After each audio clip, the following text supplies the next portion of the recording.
नमस्कार। ये आकाशवाणी शिमला है। अब आप प्रभा शर्मा से प्रादेशिक समाचार सुनिए। आज के मुख्य समाचार। राष्ट्रपति द्रौपदी मुर्मू ने देशव्यापी आयुष्मान भव अभियान का किया शुभारंभ। सभी के लिए स्वास्थ्य सेवाएं होंगी सुनिश्चित। राज्य सरकार ने वन विकास निगम के कर्मचारियों को महंगाई भत्ता व बोनस देने का लिया निर्णय। 100 वन मित्र होंगे भर्ती। केंद्र सरकार ने प्रधानमंत्री उज्ज्वला योजना की अवधि 3 वर्ष बढ़ाए जाने को दी मंजूरी। और कांग्रेस नेताओं ने केंद्र द्वारा अमेरिकी सेब पर आयात शुल्क घटाने को बताया बागवान विरोधी।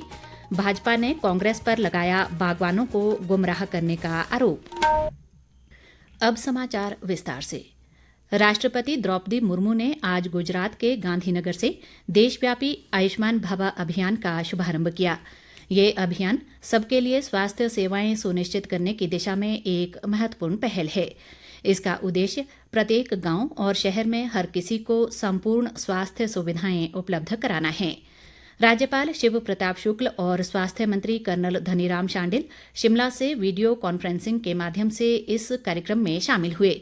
बाद में राज्य स्तर पर आयोजित आयुष्मान भव कार्यक्रम की अध्यक्षता करते हुए राज्यपाल ने कहा कि कोई भी अभियान सामूहिक प्रयासों और विश्वास से सफल होता है और इसी भावना के साथ आयुष्मान भव अभियान को आगे बढ़ाना है। उन्होंने कहा कि विभिन्न स्वास्थ्य मापदंडों पर हिमाचल प्रदेश के सूचकांक अन्य राज्यों की तुलना में काफी बेहतर हैं और इस अभियान से स्वास्थ्य क्षेत्र में राज्य के सूचकांकों में और सुधार होगा। राज्यपाल ने कहा कि आयुष्मान भव अभियान 17 सितंबर से 2 अक्टूबर तक सेवा पखवाड़ा के रूप में आयोजित किया जाएगा। उन्होंने कहा कि अभियान के दौरान विभिन्न स्वास्थ्य योजनाओं के बारे में व्यापक जागरूकता लाई जाएगी। इस अवसर पर राज्यपाल ने आयुष्मान भव अभियान के दिशा निर्देश भी जारी किए। उन्होंने टीबी मुक्त हिमाचल की परिकल्पना को साकार करने में अहम भूमिका निभाने वाले लोगों को सम्मानित किया।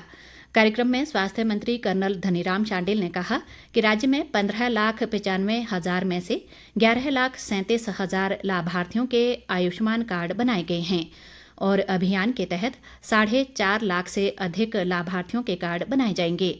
उन्होंने कहा कि किन्नौर और लाहौल स्पीति के 58 मॉडल स्वास्थ्य केंद्रों व जिला अस्पतालों में आयुष्मान मेले आयोजित किए जाएंगे। कार्यक्रम में राज्य के विभिन्न जिलों से वरिष्ठ अधिकारी और स्वास्थ्य कर्मी भी वर्चुअल माध्यम से शामिल हुए। राज्य सरकार ने वन विकास निगम के कर्मचारियों को महंगाई भत्ता और बोनस देने का निर्णय लिया है। मुख्यमंत्री सुखविंदर सिंह सुक्खू की अध्यक्षता में आज शिमला में हुई राज्य वन विकास निगम समिति के निदेशक मंडल की बैठक में ये निर्णय लिया गया। इस दौरान निगम के कर्मचारियों को 1 जनवरी 2022 से 3% महंगाई भत्ता जारी करने की स्वीकृति दी गई। बैठक में निगम में 4 वर्ष का सेवाकाल पूरा कर चुके दैनिक भोगी पात्र कर्मचारियों की सेवाओं को नियमित करने और 1 अप्रैल 2023 से दैनिक भोगियों व पार्ट टाइम वर्कर्स को बढ़ी हुई दरों पर दिहाड़ी प्रदान करने का निर्णय भी लिया गया। मुख्यमंत्री ने कहा कि वन निगम को आत्मनिर्भर और लाभदायी संगठन बनाने के लिए राज्य सरकार पूरा सहयोग प्रदान कर रही है। उन्होंने कहा कि निगम में स्टाफ की कमी को पूरा करने के लिए 100 वन मित्रों की भर्ती की जाएगी। बैठक में उद्योग मंत्री हर्षवर्धन चौहान सहित अन्य वरिष्ठ अधिकारी मौजूद रहे। केंद्र सरकार ने वित्त वर्ष 2023-24 से 2025-26 के दौरान 75 लाख रसोई गैस कनेक्शन उपलब्ध कराने के लिए प्रधानमंत्री उज्ज्वला योजना की अवधि 3 वर्ष बढ़ाए जाने की मंजूरी दे दी है। प्रधानमंत्री नरेंद्र मोदी की अध्यक्षता में आज नई दिल्ली में हुई केंद्रीय मंत्रिमंडल की बैठक में ये फैसला लिया गया। बाद में सूचना व प्रसारण मंत्री अनुराग सिंह ठाकुर ने मीडिया को बताया कि इस पर 1,650 करोड़ रुपए का खर्च आएगा। उन्होंने कहा कि इस बार भी उज्ज्वला योजना के तहत पहले की तरह ही लाभार्थियों को एक भरा हुआ गैस सिलेंडर और गैस स्टोव मुफ्त में दिया जाएगा। अनुराग ठाकुर ने बताया कि केंद्र सरकार ने 4 वर्षों के लिए 7,210 करोड़ रुपए के वित्तीय परिव्यय के साथ ई कोर्ट मिशन के तीसरे चरण को मंजूरी दे दी है। उन्होंने कहा कि ई कोर्ट मिशन का उद्देश्य प्रौद्योगिकी के माध्यम से आम जन तक न्याय सेवाओं की पहुंच को बेहतर बनाना है। मुख्य संसदीय सचिव सुंदर सिंह ठाकुर ने बताया है कि अंतर्राष्ट्रीय कुल्लू दशहरा उत्सव में इस साल 15 देशों से ज्यादा सांस्कृतिक दलों ने सैद्धांतिक रूप से भाग लेने की मंजूरी दे दी है। उन्होंने आज दिल्ली में भारतीय सांस्कृतिक संबंध परिषद के अधिकारियों के साथ इस बारे में एक बैठक की। सुंदर सिंह ठाकुर ने परिषद के महानिदेशक कुमार तोहिन और कार्यक्रम निदेशक अमित सहाय माथुर से मुलाकात की। उन्होंने बताया कि परिषद की ओर से दशहरे की व्यवस्था का जायजा लेने के लिए अक्टूबर माह के पहले सप्ताह में एक टीम कुल्लू भेजी जाएगी। प्रादेशिक समाचार आकाशवाणी शिमला से प्रसारित किए जा रहे हैं। मुख्यमंत्री सुखविंदर सिंह सुक्खू और कांग्रेस की राष्ट्रीय महासचिव प्रियंका गांधी ने आज शिमला शहर के शिव बावड़ी, कृष्णानगर और कनलोग में आपदा प्रभावित क्षेत्रों में राहत व पुनर्वास कार्यों का जायजा लिया। इस अवसर पर पत्रकारों से बातचीत करते हुए प्रियंका गांधी ने कहा कि प्रदेश में भारी बारिश से हुए नुकसान की व्यापकता को देखते हुए केंद्र सरकार को इसे राष्ट्रीय आपदा घोषित करना चाहिए। उन्होंने कहा कि प्राकृतिक आपदा के कारण प्रदेश को भारी क्षति हुई है और इस समय राज्य सरकार को केंद्र से सहयोग की आवश्यकता है। प्रियंका गांधी ने कहा कि कांग्रेस पार्टी संसद के विशेष सत्र के दौरान हिमाचल के मुद्दों को उठाएगी। उन्होंने कहा कि अमेरिका से आयातित सेब पर शुल्क 35% से घटाकर 15% करने से प्रदेश के सेब उत्पादकों पर प्रतिकूल असर पड़ा है।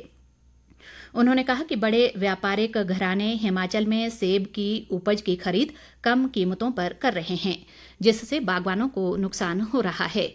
इस अवसर पर मुख्यमंत्री सुखविंदर सिंह सुक्खू ने कहा कि राज्य सरकार अपने सीमित संसाधनों के बावजूद प्रभावित परिवारों को पूर्ण सहयोग प्रदान कर रही है। प्रदेश कांग्रेस अध्यक्ष व सांसद प्रतिभा सिंह ने केंद्र सरकार द्वारा अमेरिकन सेब के प्रस्तावित आयात शुल्क को कम करने पर हैरानी जताते हुए इस निर्णय को बागवानी विरोधी बताया है। शिमला से जारी एक बयान में उन्होंने कहा कि चुनाव के दौरान प्रधानमंत्री नरेंद्र मोदी ने बागवानों के हितों की रक्षा का वायदा किया था, जो पूरी तरह खोखला साबित हुआ है। प्रतिभा सिंह ने कहा कि स्वदेशी को बढ़ावा देने की बात करने वाले प्रधानमंत्री विदेशी सेब के निर्यात को बढ़ावा दे रहे हैं। उन्होंने विदेशी सेब पर आयात शुल्क बढ़ाने की केंद्र सरकार से गुहार लगाई है। नेता प्रतिपक्ष जयराम ठाकुर ने कहा है कि केंद्र सरकार द्वारा अमेरिकन सेब पर आयात शुल्क घटाने से हिमाचल के बागवानों को कोई नुकसान नहीं होगा। शिमला से जारी एक बयान में उन्होंने कहा कि झूठ बोलकर सत्ता में आई कांग्रेस सरकार सेब के आयात शुल्क को लेकर झूठ बोल रही है। जयराम ठाकुर ने कहा कि अमेरिकन सेब पर 20% आयात शुल्क मोदी सरकार ने अमेरिकी सरकार द्वारा एल्युमिनियम और स्टील से जुड़े उत्पादों पर आयात शुल्क लगाने के विरोध में लगाया था, लेकिन अमेरिकन सरकार द्वारा इसे वापस लेने पर भारत ने भी आयात शुल्क हटा लिया है।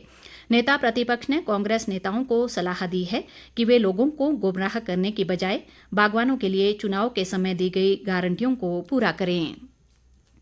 प्रदेश भाजपा अध्यक्ष राजीव बिंदल ने कहा है कि प्रदेश के लोगों को 10 गारंटियों का वायदा देकर सत्ता में लौटी कांग्रेस 9 महीने का कार्यकाल बीतने के बावजूद भी उन्हें पूरा नहीं कर पाई है। शिमला से जारी एक बयान में उन्होंने कहा कि कांग्रेस की राष्ट्रीय महासचिव प्रियंका गांधी ने वर्ष 2022 के चुनाव में प्रदेश की 22 लाख महिलाओं को 1500 रुपये देने की गारंटी दी थी, लेकिन ये आज दिन तक पूरी नहीं हुई है। बिंदल ने आरोप लगाया कि सेब पर आयात शुल्क को लेकर प्रियंका गांधी झूठ बोलकर प्रदेश के बागवानों के जख्मों पर नमक छिड़कने का काम कर रही हैं। इस बीच प्रदेश भाजपा उपाध्यक्ष व पूर्व मंत्री गोविंद सिंह ठाकुर ने प्रियंका गांधी द्वारा सेब आयात शुल्क मामले में दिए गए बयान को गलत बताया है। उन्होंने कहा कि सेब आयात शुल्क को 15% करने संबंधी अधिसूचना केंद्र सरकार द्वारा जारी नहीं की गई है और इस शुल्क को 50% ही रखा गया है। गोविंद ठाकुर ने कहा कि प्रियंका गांधी प्रदेश के बागवानों को भ्रमित कर रही हैं, जो सही नहीं है।